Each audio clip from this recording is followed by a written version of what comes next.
Halo Sobat Unggul, bertemu lagi bersama Yoktaf dalam Unggul Podcast. Nah, hari ini kita akan berbicara tentang yang di luar dari kesehatan. Tentunya ada bintang tamu dan juga para pembicara kita yang luar biasa dari DSU. Boleh tepuk tangan dong buat DSU. Pengen kenalan? Nah, kita akan kenalan dulu ya.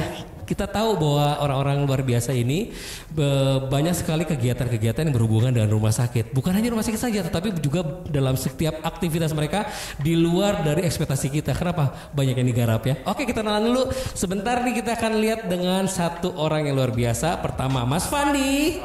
Oke, yang kedua adalah Mas Andre. Oke, boleh lambaikan dulu dong buat teman-teman Sobat Unggul.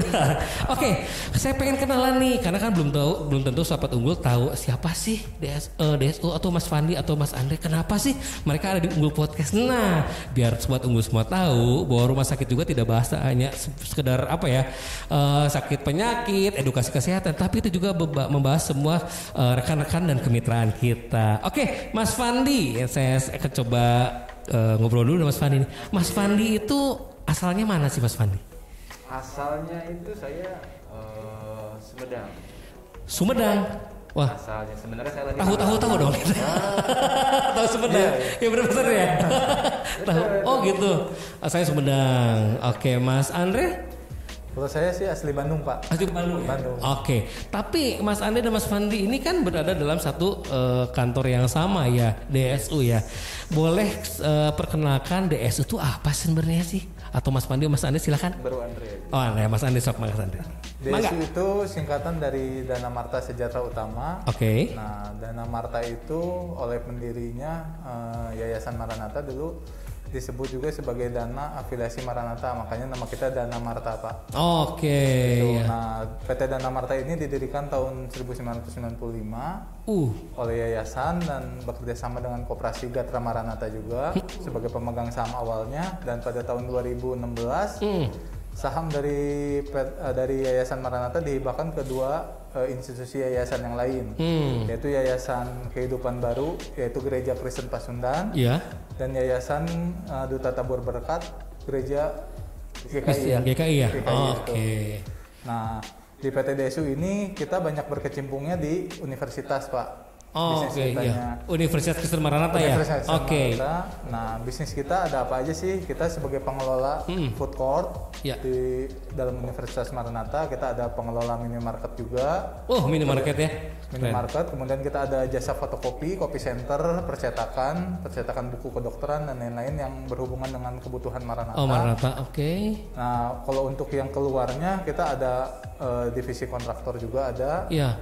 Developer juga ada, developer perumahan. Perumahan yang pertama kita kembangkan itu Cipageran Asri. Oke. Cipageran ya? Cipageran. Setelah ke Cipageran, kita sekarang lagi merambah ke daerah yang dekat rumah sakit ini ya. Kurang lebih sekitar 700 meter dari rumah sakit, kita akan bangun satu klaster kurang lebih sekitar 65 kafling. Yang mungkin akan kita jual bulan depan nih, November 2021, Pak. November mulai running ya. Oke nih, Sobat Unggul nih, mungkin nanti yang akan melihat podcast ini di YouTube ataupun di Instagram. Nah, kebetulan nanti ada pembangunan juga ya untuk developer kita dekat rumah sakit, tempatnya itu 700 meteran. Nah, lokasinya akan lebih jelas itu di pas dekat tol Marga Asih ataupun tol di Seroja kita. Nanti areanya sangat strategis banget lah pokoknya mah. Tapi nanti kita akan informasi lagi ya Mas Andre. Mungkin launchingnya kapan, kita akan sounding juga nanti di podcast kita akan diangkat juga ya. Oke, terus sebenarnya DSU ini berarti pengembangannya sangat luas nih. Oke, berada di satu naungan bersama rumah sakit ini juga ya, yaitu Yayasan Perguruan Tinggi Kristen Maranatha. Nah, rata-rata awalnya sih kan pasti nggak mungkin langsung merambah sebanyak itu ya. Pasti yang pertama apa dulu sih yang dikerjain sehingga akhirnya DSU ini bisa berjalan gitu. Awalnya sebelum masa transisi ke digital, otomatis kan untuk pemakaian buku, fotokopi dan lain-lain itu sangat banyak ya. Ya karena perguruan tinggi kan. Betul. Ya.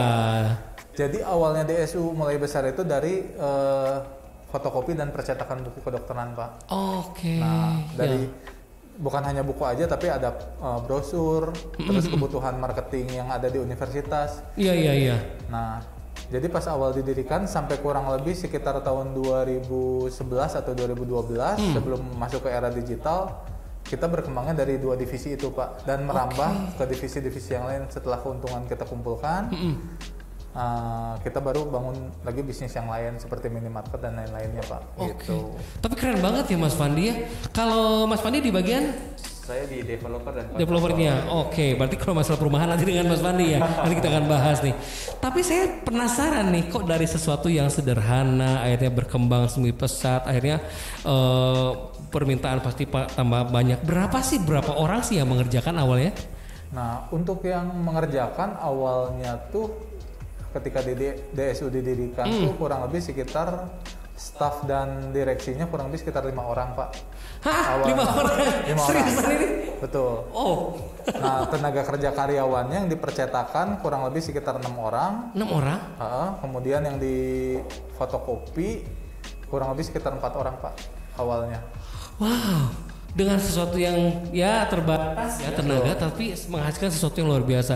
Itulah teknik bagaimana kita manage agar lebih bagus ya. Tapi berarti ini perlu diperhitungkan nih. Berarti memanage sesuatu yang simple tetapi dengan kapasitas yang bagus, dengan hasil yang bagus, berarti menghasilkan sesuatu yang luar biasa sampai hari ini. Bahkan pengembangan proyek DSU ini cukup luar biasa ya. Yang saya tahu itu ada minimarket. Nah, minimarket ini di mana sebenarnya? Nah, karena kita di bawah naungan yayasan, kita dapat privilege nih untuk buka di area student centernya Universitas Kristen Maranatha. Oh, di Universitas Maranatha. Oke. Kurang lebih dengan seluas lahan kurang lebih 800 meter persegi yang kita pakai untuk lahan minimarket.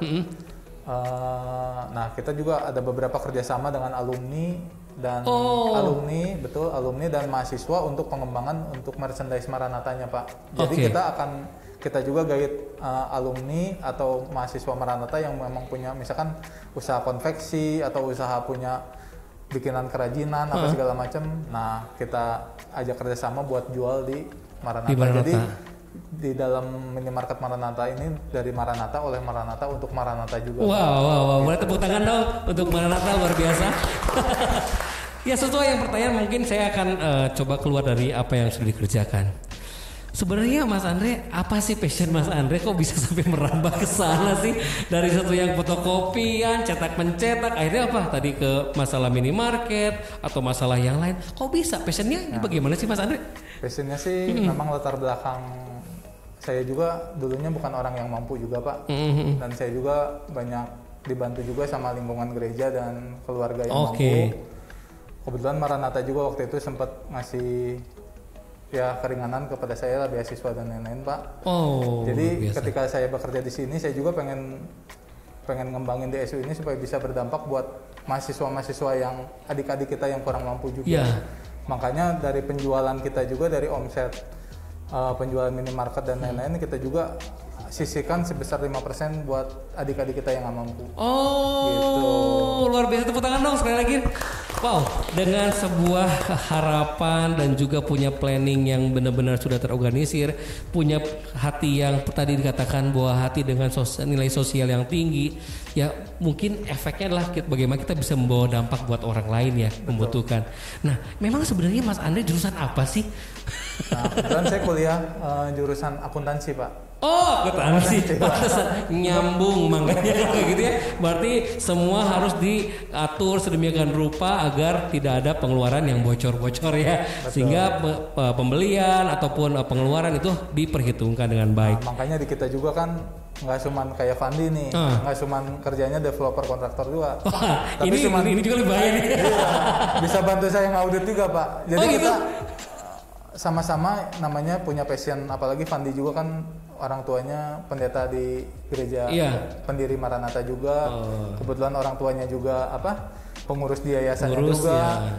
Jadi mungkin dia juga punya passion yang bareng-bareng sama saya buat ngembangin gimana DSU biar bisa berdampak buat Maranatha, buat RSUKM atau RSGM dan universitasnya tersendiri. Oke, selain daripada tadi passion, punya hati yang tulus, ingin menjadi berkat buat orang, pertama kita harus punya orang yang sehati. Ya benar kan? Betul. Ya, kita punya satu visi untuk melakukan sesuatu yang lebih baik. Kalau sekarang kita bisa berjalan sendiri menghasilkan sesuatu yang baik, kalau berdua dengan satu visi bisa lebih besar ya dampaknya.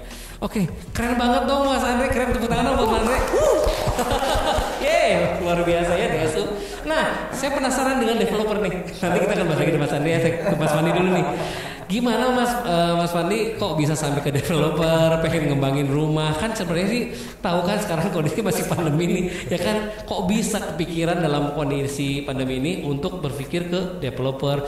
Tanah sekarang udah mahal, tenaga juga susah untuk bayar. Itu gimana sih ceritanya? Ya artinya tadi nyambung sama yang Bro Andre sampaikan ya, jadi kita benar-benar menyediakan perumahan pun kita memprioritaskan grup kita sendiri dulu supaya karena kebutuhan rumah milenial itu cukup tinggi kan, iya benar. Sekarang kalau dipikirkan mungkin rumah yang di tengah kota milenial kebeli nggak ya, gitu kan? Agak susah kok sekarang. Sekarang kita mengembangkan konsep perumahan berani jual secara khusus juga kita memprioritaskan untuk dimiliki oleh teman kita sendiri, grup kita sendiri dulu, betul. Baru kita keluar. Kita takut nggak dengan volatilitas pasar yang sekarang lagi kan bersaing banget loh, pandemi, dan juga ada kompetitor lain, tapi yang kami yakin adalah add value dari perumahan kami yang mungkin tidak ada di perumahan lain. Boleh buka nggak sih apa itu? Nggak boleh ya? Boleh. Oh boleh. Oke, Sobat Unggul denger ya. Jadi perumahan yang kami desain itu pastinya satu direncanakan oleh perencana yang bersertifikasi dari arsitektur. Kita punya sertifikasinya, lalu juga dari geoteknik, dari struktur, dari mekanikal elektrikal. Jadi dipastikan rumah kita itu sudah dihitung dengan sebaik-baiknya, seefisien mungkin. Itu dari yang sisi pertama. Jadi mungkin kalau beli di perumahan lain, strukturnya dihitung nggak? Kalau kamu 2 lantai, nanti ada gempa, yakin nggak? Nah, kuat nggak sih, gitu kan? Perumahan kita dihitung. Oke. Struktur itu dihitung, artinya bukan membuat rumah itu tidak rusak saat ada gempa besar, tapi tidak akan runtuh. Begitu. Betul. Kekuatannya dapat dijamin lah ya, setidaknya. Bikin rumah tapi kena badai sedikit, petir kayak kemarin langsung rubuh kan, nggak enak banget. Ini mana nih developernya, gitu ya. Oke. Kalau tadi berarti sasarannya adalah orang-orang milenial ya. Yes. Oke, berarti mungkin dengan karakteristik. Nah, di sini ada tipe-tipenya nggak sih di perumahan ini? Ya, pasti jelas kita dari tipe sendiri ada beberapa jenis ya, ada beberapa tipe. Dari yang memang kita sengaja kita kecilkan, tapi setiap rumah kita itu selalu punya taman samping. Oh, taman samping. Ini add value lagi. Nah, kenapa sih itu bener nih? Sirkulasi itu penting, apalagi kalau kita nih dekat-dekat kesehatan itu penting banget. Ya. Sirkulasi itu kalau rumah biasa mungkin nggak, ya udah rumah cuma depan doang sama belakang. Cuma jendela depan doang ya, biasa rumah biasa ya. Tapi kita selalu punya taman samping. Sirkulasi cahaya ada, jadi hemat listrik. Ya. Bisa kita buka udara masuk. Dan add value itu yang kita akan selalu ada pasti di perumahan kita. Gitu. Taman samping buat sirkulasi, buat kesehatan penghuninya dong pastinya. Gitu. Tentunya kan rumah sehat jadinya ya istrinya. Kalau dengan kisaran nih, kira-kira nih mungkin Sobat Unggul pengen tahu nih, ini rumah jualan dan benar-benar untuk milenial kan, kantong milenial juga belum tentu ya memiliki kantong yang koceknya tinggi besar gitu ya. Tetapi dengan kantong milenial ini gimana sih kira-kira kisarannya berapa sih? Oke, jadi kita kalau tadi balik lagi ke tipe, ada tipe yang 1 lantai, kita juga ada yang mezanin, ada juga yang 2 lantai. Jadi kita start itu di sekitar 600 jutaan. Wow. Tapi kalau dibandingkan dengan wilayah yang kita kembangkan sekarang di dekat RSUKM ini cuma 700. Oh iya, strategis banget kan di sini. Iya. Kita lihat, bandingkan dengan tetangga lah, bisa dicari sendiri. Dengan yang tipe segitu, luas tanah, luas bangunan segitu, harganya berapa sih tetangga? Nah, iya benar. Terus nanti pengembangan di daerah Margas ini akan juga tinggi, dan untuk investasi ataupun untuk ditinggalin itu sesuatu pilihan yang sangat-sangat baik lah dipilih gitu di perumahan ini. Betul. Ya tentunya pasti kan membuat satu tempat dan juga membuat satu lokasi nggak mungkin tidak ada studi kelayakannya kan, pasti jelas. kelayakannya bagus dan pangsa pasarnya juga bagus. Ini cocok untuk orang-orang milenial dan tentu luar biasa nih. Kita berada di tepat keluar tol Marga Asih dan juga Seroja. Jadi kalau misalnya di tempat ini strategis banget karena Rumah Sakit Unggul Kasih Medica juga tepat 0 km dari tol Marga Asih. Jadi bisa naik sepeda, nggak usah naik Oh iya, nanti saya besok ngesot aja sih. biar kurus. Ini kan udah beban kalau pandemi begini banyak makan saya. Nah, Mas Fandi, saya penasaran juga nih. Dengan sebuah konsep yang milenial tadi, harganya cukup menarik sekali nih ya. Karena saya percaya sih semua orang pasti memahami lokasi strategis kan dan dekat TKI juga ya. Nah, kira-kira nih dalam hal ini akan dibuka kapan rencananya gitu ya? Okay. Paling dekat ataupun misalnya akan mulai, kita harus kemana sih gitu kan, ingin siapa yang di sana nih, boleh kita coba hubungin siapa, nah itu seperti itu. Target kita secepat-cepatnya, artinya kita punya target ini di November ini? November akhir ini kita harus kalau running well kita harus sudah jualan. Oke. Yang paling penting dari perumahan kami ini adalah legalitas. Oh iya, betul. Legalitas. Jadi kalau teman-teman misalkan beli rumah, legalitasnya harus dipertanyakan dulu. Iya. Mas Yoktav mau beli cash, tanya sama developernya, sertifikatnya udah ada belum? Kalau saya beli cash, harus langsung dapet dong. Betul. Itu yang menjadi poin di PT kami saat membeli cash pun itu sertifikat udah sudah pegang. Ada gitu, sudah ada. Jangan pas kita cicil atau kita nyicil nih KPR 20 tahun. Tahun ketiga kita mau lunasin, ternyata sertifikatnya belum di-split. Nah, itu yang kita menjaga itu sekali. Jadi sebenarnya kita sangat hati-hati menjual rumah. Legalitas itu sangat penting. Dan itu menjadi apalagi dipegang kan kalau kita beli rumah sertifikat. Iyalah itu. Rumahnya nggak bisa dipegang. Aduh, gak bayangan semua. Semu. Oke, berarti ada nilai garansinya ya. Yes. Karena apa? Kita kan datang, namanya juga kita membeli, otomatis kan harus ada legalitas yang seperti bertanggungjawabkan. Nah, dengan PT DSW ini kita bisa yakinlah bahwa apa yang dibangun atau kita beli itu akan mendapat satu garansi yang luar biasa. Jadi jangan takut ya.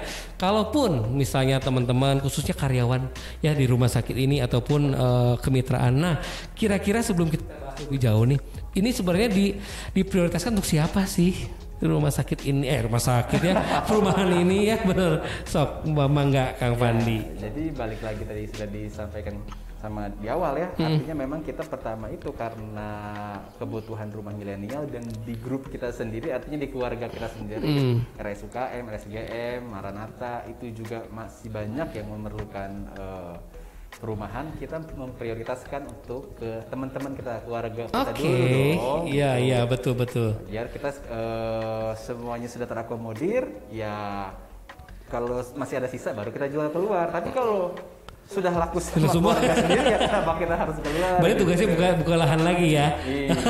Bertambah berkembang.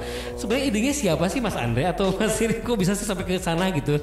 Idenya siapa, Mas Andre? Oh, ide kita bersama ya. Karena sudah. Karena kita kan kerja bukan individual ya. Yes. Ya. Kita kerja tim. Jadi walaupun ada kesuksesan bukan karena saya, bukan karena siapa-siapa, tapi keren. Tapi bener loh, ya menurut saya sih satu hal yang bagus dan baik di zaman saat ini. Segala sesuatu orang kan apa sih yang mau dicari? Ya biasanya orang kalau udah kerja ya cari pasangan ya. Yang selanjutnya cari rumah juga dong. Mau tinggal di mana? Apa sih kontrak? Sampai kapan kontrak gitu kan? Lebih baik kita beli rumah cicilan ya. Oke. Nah rata-rata boleh dengar selentingan DP berapa sih sebenarnya, boleh nggak? Nah, kalau boleh nih, kalau nggak juga nggak apa-apa. Jadi gini, kalau kita baru baca mungkin berita 2 hari lalu atau 3 hari lalu, ada peraturan yang memperpanjang DP 0% sampai 2022. Oh ya? Itu beritanya. Jadi kalau kemarin Mas Yoktav buka CNBC itu emang dia buat di perekonomian. Peraturan untuk DP perumahan itu 0% sampai dengan 2022. Tapi, ada tapinya nih. Apa tapinya? Kalau Mas Yoktav udah punya cicilan di tempat lain, pasti kan nanti perbankan menghitung ya. Iya. Dia udah punya ini, bisa kuat nggak sih cicilan di sini? Betul. Nanti kalau saya kasih DP 0%, tapi cicilan di sana ditambah cicilan yang akan baru ini, kira-kira masuk nggak ya di rasio perbankan ini? Nah, Jadi DP 0% bisa nggak dimungkinkan jika tadi tidak ada cicilan di tempat lain ataupun setelah gajinya Mas Yoktaf atau Mas Yoktaf dengan pasangan setelah dijumlahkan masih masuk nih dikasih DP 0% juga gitu. Oke, berarti bisa apa ya namanya, istri dan suami itu bisa gabung lah ya. Apa sih namanya itu? Joint income. Joint income, betul. Nah itu saya lupa sih pembahasan itu. Nah joint income itu bisa. Jadi memang satu kelebihan ya di sini ya. Jadi teman-teman yang memang sudah bekerja, suami bekerja, istri bekerja, jangan takut, jangan khawatir. Kecuali tadi cicilannya melebihi dari gaji kita, susah lah mau bayar gimana kan. Oke. Dan satu lagi yang mungkin saya juga penasaran nih. Sebenarnya dari proses ke depan DSU ini mau menggarap apa sih selain tadi perumahan udah, terus tadi minimarket udah dapat itu, udah punya itu belum, apa namanya, outsourcing nggak sih? Sebenarnya cleaning service atau apa udah ya? Ya. Ketika kita lihat kebutuhan di grup sendiri dulu, seperti kita kan punya divisi yang food court. Awalnya kita pas pendirian divisi food court ini kita pakai outsourcing pihak luar. Oke. Setelah kita hitung-hitung, kok kenapa lumayan mahal juga nih? Kenapa kita nggak coba bikin sendiri? Tercetuslah ide tim kita, kenapa kita nggak coba bikin sendiri? Nama divisi kita namanya Detail Cleaning Service, Pak. Setelah kita hitung-hitung, mungkin bisa sekitar hemat 30-40% ya ketika kita bikin sendiri. Luar biasa banget. Betul. Jadi disitulah tercetus ketika tahun 2019 kita bikin divisi Cleaning Service. Wah keren nih, ini bagus nih. Sekarang kan dicari perusahaan-perusahaan nggak mungkin lah nggak ada cleaning service sekarang ya, pasti ada. Nah yang dibutuhkan berarti kira-kira sekarang udah berjalan di mana saja yang sudah ini? Yang sekarang kita berjalan otomatis yang di food court kita. Kemudian ada di kantin RSUKF juga kita udah pakai punya. Iya betul di kita ya, betul. Terus kemudian yang di luar ada Minapadi. Minapadi ya. Berarti ini bagus nih, berarti proyek ke depan pengembangan terus ya. Yang mudah-mudahan lah nanti kan istilahnya dari kita untuk kita ya istilahnya ya, berarti tidak terlalu berat lah. Tetapi proyeksi ini ke depan yang penting bisnis apa yang diusahakan itu bisa menjadi berkat buat orang lain ya. Dan terutama kita punya hati yang tulus tadi. Saya sangat setuju saya dalam tadi statement bahwa kita juga harus bisa memberikan sesuatu buat orang yang membutuhkan. Itu keren banget. Jadi hasil kita juga nggak percuma. Kenapa? Kita ya diberikan kemampuan pasti untuk melakukan sesuatu untuk orang lain. Keren banget. Juga, Pak. Jadi ketika orang yang kita bantu, mereka kan pasti punya hati nuraninya. Betul. Harus bantu. Sosial gue juga dibantu nih. Nah itu jadi dia. Istilahnya ketika nanti mereka udah jadi orang yang sukses, punya uang, udah uang, punya betul. Punya apa? Mereka bisa pakai itu buat bantu yang lain lagi. Nah itu dia. Itulah istilahnya kehidupan kita bermanfaat bagi orang lain ya. Keren banget ya. Boleh tepuk tangan lagi dong buat DSU. Ada Mas Andre dan juga Mas Fandi. Di sini sudah bisa berbagi berkat nih ya, bahwa kita juga punya di Universitas Kristen Maranatha dan juga Yayasan Perguruan Tinggi Kristen Maranatha memiliki beberapa aset-aset yang memang cukup bagus dan bisa menjadi sebuah dalam usaha ya tidak bisa tidak perlu lagi lah dengan kualitas dan kuantitasnya. Karena apa? Pengembangan terus berkembang. Nah, satu hal yang luar biasa, boleh nggak sih teman-teman kan dari Mas Andre, Mas Fandi ini masih muda nih. Kira-kira apa pesan buat orang-orang muda, sobat unggul kita agar bisa lebih sukses dalam masa mudanya gitu? Mas Andre silakan. Yang pertama, takut akan Tuhan, Pak. Ya, dimanapun kita ditempatkan, apapun tanggung jawab yang kita kerjakan, hal yang pertama adalah takut akan Tuhan dulu. Kalau kita nggak takut akan Tuhan, otomatis kita nggak akan takut pada semuanya. Betul. Takut akan Tuhan dan kerja Pak. Kerja anak muda ya. Ayo dong anak muda, masa di rumah main handphone nggak mungkin, kerja lah. Yang penting ini tanggung jawab dari hal yang mulai dari kecil dulu. Ketika kita udah tanggung jawab hal yang kecil, pasti Tuhan kasih hal yang besar. Keren banget tuh. Tepuk tangan dulu Mas Andre. Luar biasa. Mas Fandi, apa pesan buat anak muda kita? Buat anak muda kita yang pastinya yang paling penting adalah kejujuran. Kejujuran adalah kunci semuanya, selain tadi yang paling mendasari takut akan Tuhan. Dan yang paling penting anak muda jangan takut untuk melakukan sesuatu. dan harus tadi lurus, jangan belok gitu.